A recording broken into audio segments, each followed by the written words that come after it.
May you live in interesting times. I know that was often attributed as being an old Chinese curse. It probably wasn't, but it feels fairly apt for what we're going through today, doesn't it? Now, at the start of 2020, who could have predicted a global coronavirus pandemic would be the thing to tip the global economy, to tip world markets into a really perilous state?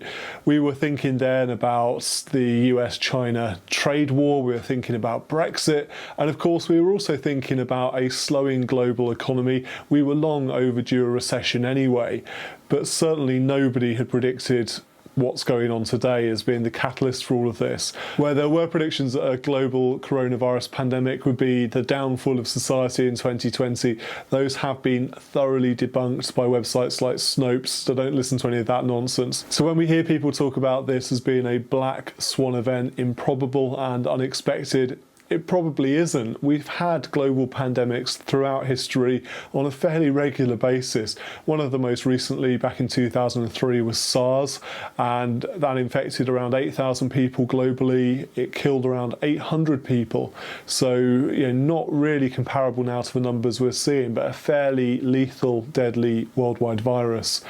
These things do happen. And what we're in now, I think the fear is about the unexpected. It's about the unknown, what's going to happen next. And we can always think that it's different this time. We don't know what's going on really. We don't know how long it's going to last for, how serious it's going to be, whether it's going to infect our close friends and family and loved ones. What we have seen already is a fairly dramatic economic and financial market response to the coronavirus. And just yesterday on Sunday, the US Federal Reserve really unleashed its big bazooka. It slashed interest rates to near zero, and it unveiled a $700 billion package of quantitative easing, financial liquidity into the markets. And this was part of a coordinated global response. The UK, the Eurozone, Japan, Switzerland, Canada, all taking part in this fairly emergency monetary policy. So there is a fairly big response to this, and it'll be interesting to see what the markets do in terms of a reaction. Already in London, when the FTSE 100 opened this morning, it opened down around 7%, and that perhaps suggests that the markets were not enamoured by that US Federal Reserve emergency measure.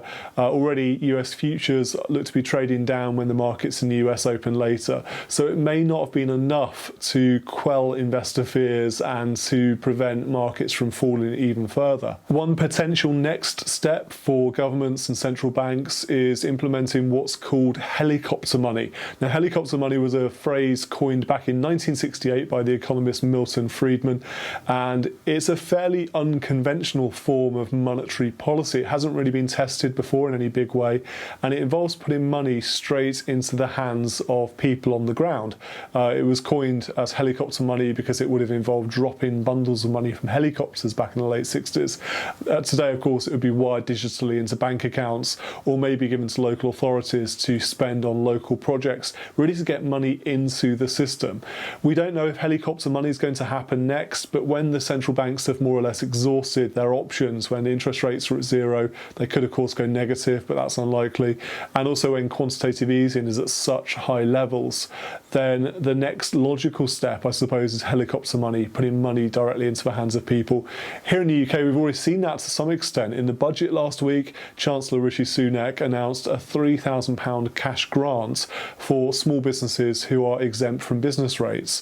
So there is a degree of helicopter money starting to be injected into the system, and I do suspect we'll see more before this is over. None of us know what's going to happen next. There's a huge amount of uncertainty at the moment. Certainly here in the UK, we are standing more or less alone compared to many other developed nations in our approach of contain and delay. Other places around the world are taking far more draconian measures around the banning of large public events, closure of schools, closure of businesses, and just recommendation for almost a lockdown scenario. We've seen that in Italy, where, of course, Italy being one of the hardest hit countries in terms of coronavirus, but in many other countries too. Only time will tell whether the UK's response to coronavirus and its current methods of just discouraging social contact but not really enforcing it only time will tell whether that was the right approach. And until then, I guess as individuals, we have to do what's best for us, what's right for our own individual circumstances. Now, from an investment perspective, it's very hard to tell what's going to happen next too. There's a few really important things I think we need to keep in mind when it comes to investments and what's going on right now. One is the value of diversification.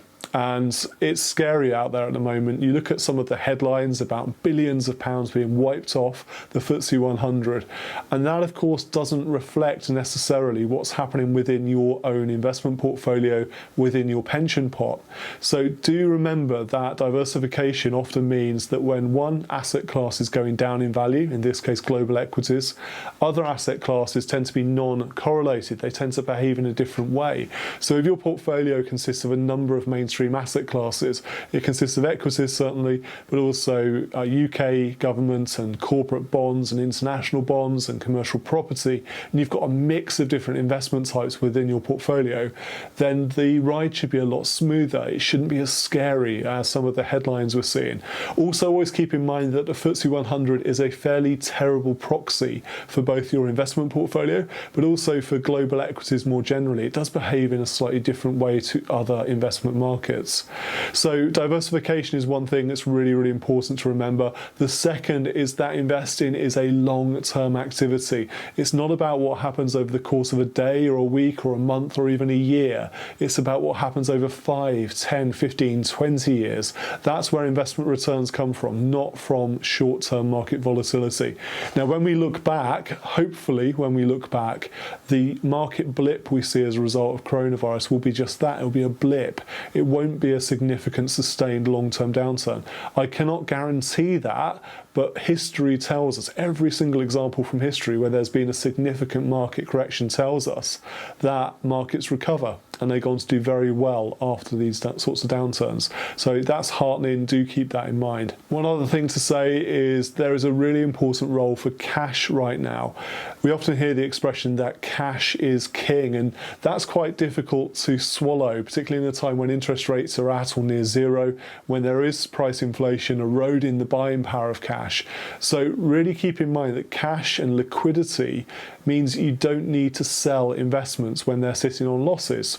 That's why for our clients at Informed Choice we recommend they hold a number of years worth of income requirements in cash when they're in retirement, so they're not forced sellers of falling equity markets. That's a really important consideration. I'd also suggest we need to think about going beyond the perceived wisdom of an emergency cash fund of 3 to 6 months of cash savings, expenditure in cash savings. An emergency fund to me today is certainly the cash you can have access to in a real emergency. If you lose your job, if you suffer from a period of bad health, etc. An emergency fund is also your ability to be self-sustaining. Now, there's a lot of emotive language out there at the moment around panic buying. You see images on social media of supermarket shelves completely empty, barren of toilet rolls and pasta and paracetamol.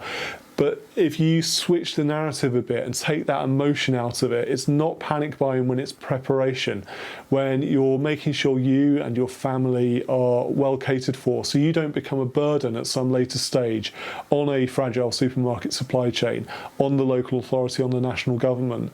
So think about preparation rather than panic in everything you do, not just in terms of the pantry at home and the tinned food you have in your cash fund, but just not being a burden on others is a really important self-reliance factor to have in the current times. I would just end though by saying that it's so important now we are prepared, that we do take steps as individuals which are right for us and right for our families and then right for wider society too. So do be prepared. If you're a business owner, it's going to be difficult times ahead. Recessions are always tough, and entering a recession when there's so much uncertainty around about how long any self-isolation and social distancing measures might be, that makes it particularly tough. So do make sure you keep your cash balances as high as you can. Make sure you cut any non-essential expenditure, and this works for individuals and businesses too. Don't come back on your marketing, please, at this time. This is the time to make sure you continue to raise your profile, to serve your customers, to understand what their concerns are, to understand how you can help them both now and in the future, and really build some loyalty for the future as well if you're a business owner. But please do stay safe. If you have any concerns or worries or anxieties about money and the financial markets and the economy right now, do speak to your usual financial planner and Informed Choice. Is what we're here for. It's completely natural and completely human to feel anxious and worried and nervous when things like this happen. So really now is the time to seek reassurance, to seek support when you need it.